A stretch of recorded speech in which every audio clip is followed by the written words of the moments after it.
ఇప్పుడు మీరు చూడబోయే ఈ ప్రాపర్టీ పోరంకి మున్సిపాలిటీ కిందకు వస్తుందండి. ఇది పెనంలూరు సెంటర్ నుంచి సాలిపేట వెళ్ళే రోడ్లో లేఅవుట్ వెంచర్ కానుకొనే ఉంటుందండి. ఇది 60 అడుగుల రోడ్డు ఫేస్ అండి, south face, non layout flat.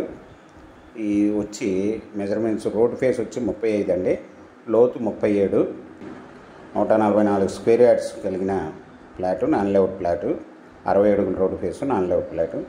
ఇది వచ్చి 1 స్క్వేర్ యార్డ్ వచ్చి 25,000 చెప్తున్నారండి. Small negotiable. మీకు ఈ ప్రాపర్టీ వివరాలు డిస్క్రిప్షన్లో ఇవ్వడమైంది. అది చూసి మీకు నచ్చినట్టయితే స్క్రీన్ మీద ఉన్న ఫోన్ నెంబర్కి కాల్ చేయగలరు. మీకు ఈ ప్రాపర్టీ నచ్చినట్టయితే సబ్స్క్రైబ్ చేసుకుని లైక్ చేయండి, షేర్ చేయండి, కామెంట్